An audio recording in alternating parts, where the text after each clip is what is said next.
Hi guys, and welcome to another episode of Kabir Considers. In this video, I'm going to react to 10 states that are going downhill in 2022 and 2023. Now, this video is definitely going to be probably quite polarizing because I imagine, a lot of the person who makes these videos is called World According to Briggs. He does a great job because he tries to be objective in a lot of his videos, but there probably is an element of opinion that comes into it. And obviously opinions, there's going to be people on one side and people on the other side. So I'm sure the reasons and justifications he gives for including certain states on this list, people who maybe live in those states or have family there or visit often might disagree with.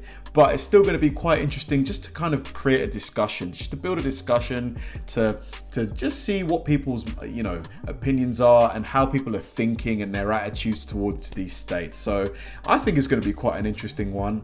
Let's do it. Are you looking for a new state in 2023? If you are, you're not alone.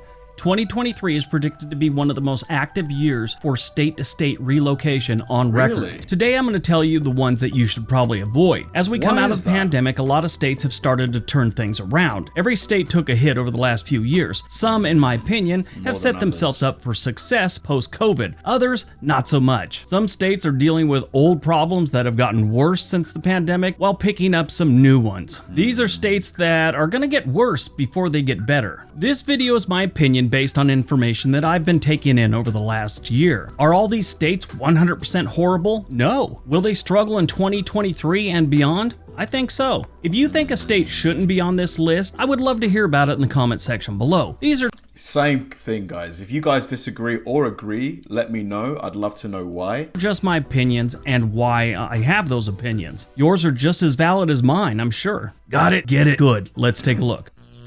Number 10, Kentucky. Kentucky has some issues. The first one is lack of confidence in their elected officials. There have been a few voter surveys in recent years that signal that the residents are about done with everyone from the governor to the senators to the congressmen, mayors, and all the way down to the dog catcher. Wow. Kentucky is always in the top 10 when it comes to highest poverty rate. In 2021, they were ranked the fourth poorest state behind 3 other states that are on this list. Compared to most other states, they have more than their fair share of minimum wage jobs, and that helps boost their poverty rate. They use the federal minimum wage of $7.25 an hour. On top of all that good news, the bluegrass state is also one of the worst when it comes to the opioid crisis. Now, all throughout the country, it's gotten better since, I'd say, 5 or 6 years ago, but their progress on that one is a little behind some of the other states that were hardest hit. The things I just listed and a bunch of other reasons are why I think things will get worse before they get better in Kentucky. I will say, the people are great, and it's a beautiful state when it comes to natural beauty. Also, KFC came from Kentucky. Guys, what do you think about the minimum wage? This $7.25 an hour. For me, for a country of America's stature, that seems really low. Like, can you live off that? Even in Kentucky, can you have a decent life on that?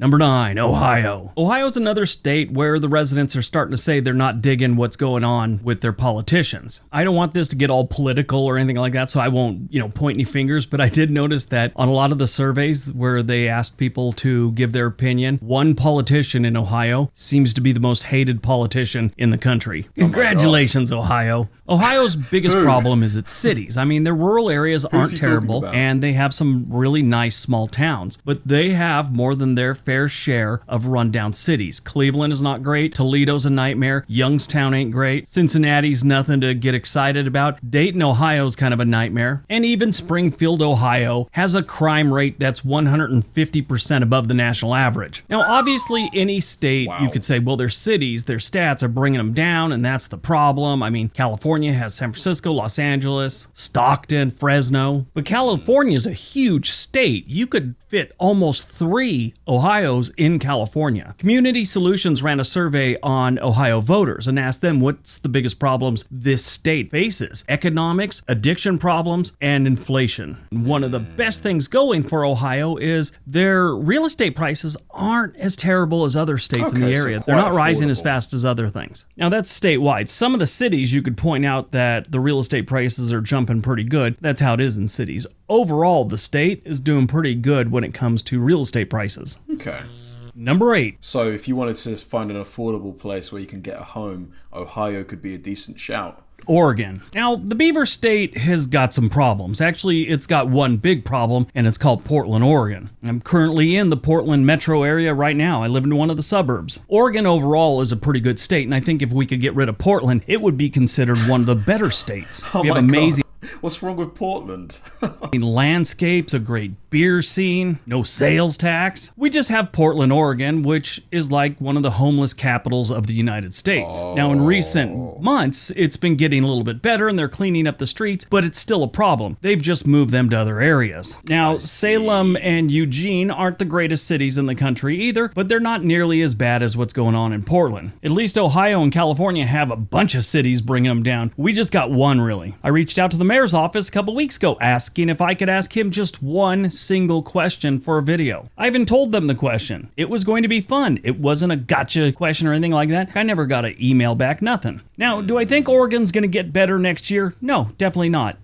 Portland's going to continue to drag it down. I mean, the eastern half of this state has decided they want to move to Idaho. Not themselves. They want to move the whole state, like cut Oregon in half so they could just be part of Idaho. This will never happen. Really? It's delusional to think that it would. Idaho really doesn't even trying want to these do people. that? There's a better chance of being chased down the road by actual flying monkeys than there is for Oregon to split in half and Idaho taking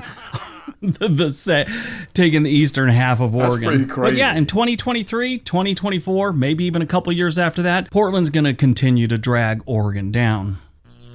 Number 7, California. I would have never thought Portland because, you know, I remember Drake having a song called Portland. I always thought Portland was quite a cool place.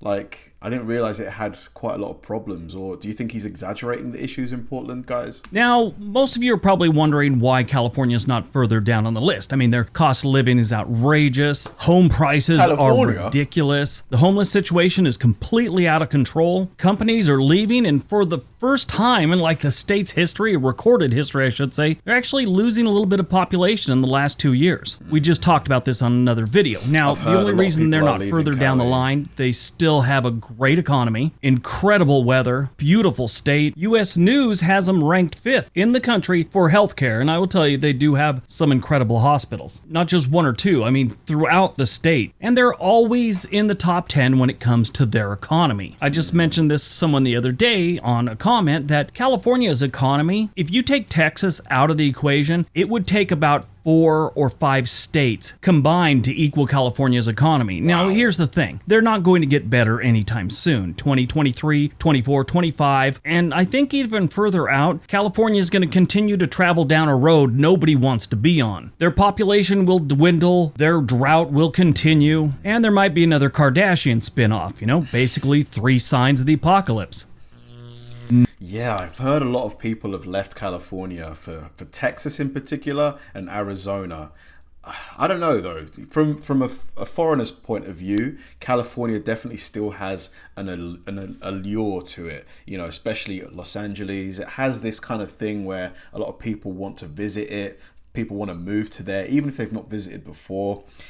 I don't know if California is going to dwindle like he says it will. I think it will bounce back, but I don't really know, to be honest. Number 6, Oklahoma. Oklahoma really doesn't get good ratings in a couple different things that are important. Healthcare, they're like ranked 48th in the nation. Their education, they're 42nd. And then if you look at their crime, they're ranked 44th in the nation, which isn't great. On top of that, they're in the top 10 for states with residents on public assistance. That being said, Oklahoma City is getting better than what it was in the past. It's turning into a true international city. I mean, they are adding a lot of tech companies there. A lot of tech workers are moving to Oklahoma City and Tulsa on top of that. I just did a video not too long ago from MakeMyMove.com and Stillwater, Oklahoma, which is a good-sized town, about 45,000 residents. They're one of those cities that's trying to entice remote workers to come live and buy a home in Stillwater. Stillwater's not a bad place. Now, where Oklahoma isn't doing good is a lot of their small towns. Small towns are dying in Oklahoma on a pretty good scale. I've been doing that series about small towns in the United States, and Oklahoma has a lot of small towns that are struggling and still losing population. So I think Oklahoma City is going to continue to do good in the future. Stillwater also, and Tulsa is, like I said, doing okay. The rest of the state, not so much. They're going to suffer for quite a while.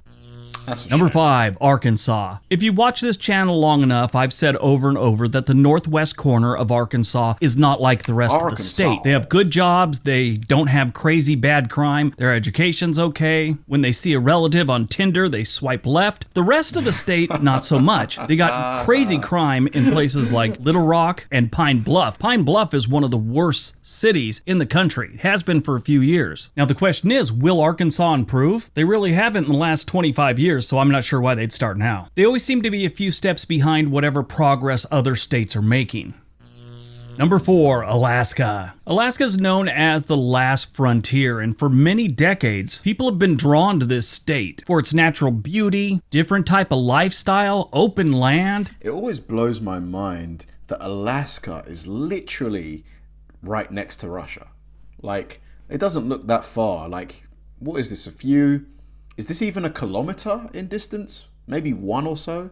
It's insane. State for its natural beauty, different type of lifestyle, open land, the great outdoors, and fishing and oil jobs. But living in Alaska comes with a price, and that price is in the form of cost of living. Throughout the years, people have sort of put up with the high cost of living because there was other benefits to living in Alaska. And a lot of the jobs they had there paid really well, so it was worth it. They also have the Permanent Fund, which is a check everyone that's a permanent resident in Alaska gets every single year. It has to do with oil profits and things like Nice. that. How It can be as much? low as $1,000 a year, and their best year was 2008 when everyone got a check for $3,269. Not Well, in bad. the last few years, a lot of these industries have started to slow down, whether it's just they don't have the work or they have more automation, so they're needing fewer and fewer people, meaning fewer and fewer jobs. And if you don't have jobs, people don't stick around. Now, there's a lot of good in Alaska, obviously the outdoors being the main bonus to living here. Sadly, more and more these days, fewer people are finding that as enough to keep them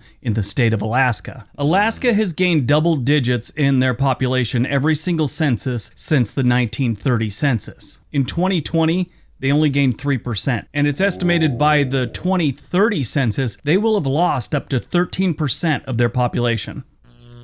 Yeah, I think Alaska, because it's cold there a lot, I imagine people heat their homes a lot. So, and with the cost of electricity and gas and stuff like that going up, it's going to cost people even more to heat their homes. And if there's no employment, how are people going to pay for that? Yeah, I don't see that changing anytime soon, but who's said, in the future, maybe, who knows? Number 3, New Mexico. New Mexico has a whole bunch of problems, and some of them are pretty bad. Their crime rate's pretty high. Their schools aren't good. Their poverty rate is through the roof. They're actually number 3 in the nation for the highest poverty rate at 18.2%. Now, that's of 2021 numbers. My understanding is they've climbed since then. I've seen reports where it's now 19%, and I've seen other ones where it's like 18.8, so it's somewhere in there. Of course, they have budget problems on just about everything, so that means different services are being cut. If you look at where they rank for their different things, crime, they rank 47th, their economy, they're 45th, their education, they're 50th. There aren't really a lot of good stats going on in New Mexico. The people are nice, it's got great sunsets, that's about it. Wow, Is it look going to at get better? this. I don't see that happening for at least Playhouse. another 5 years to maybe a decade or two. I mean, they almost always get better in some aspects, but overall, all these states are just going to be going downhill for at least the next few years. Number That's a 2. shame. Whenever I think of New Mexico, I think of Breaking Bad, which to be fair isn't really good because Breaking Bad is obviously a show about like drugs and stuff. Mississippi. Yes, our old favorite Mississippi is towards the bottom of the barrel again. They did have severe flooding in their capital city of Jackson, like last week and the week before. I think they're still trying to recover from that. Mississippi leads the country in poverty. The 2021 numbers were 19.6% of their population living below the poverty line. Again, my understanding is it's gone up a little bit, maybe 0.5%. Other than some really decent people, I would love to hear in the comment section what is good about Mississippi. Well, I should walk that back a little bit. To be honest, they do have some really good universities. They're ranked 50 in the nation in healthcare. Their economy is 49th. Infrastructure, they're number 48th in the nation. Out of the 12 different categories that they normally rank a state by, 8 of those categories are in the 40s, meaning top 10 worst. And then 2 of them are in the 30s. Natural environment is ranked 22, and that's the best thing that state's got going for it. Oh man. Wow. All right, before we get to number 1, don't forget we have another channel called On This Day. There is a link down below. We would love it if you went over there and clicked on some videos, watch them. Please subscribe. And if you haven't, subscribe to this channel. All right, on to number 1.